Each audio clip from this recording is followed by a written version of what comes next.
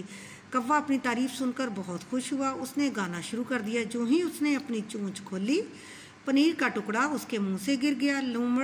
लोमड़ी तो जैसे झट से वो टुकड़ा उठाया लोमड़ी ने और भाग खड़ी हुई। बेवकूफ़ कौवा उसका मुंह देखता रह गया। इखलाकी सबक क्या हुआ इसका? इखलाकी सबक, खुशामद बुरी बुला है, यानी खुशामद करना अच्छी बात नहीं है कि खुशामद से नुकसान उठाया जा सकता है। ठीक है बच्चों, आज हमारी ये कहानी है, बहुत आसान सी है, छोटी सी है। आपने इसको याद करना है और अच्छे से अपनी कॉपी पे लिखना है। अल्लाह हाफिज़।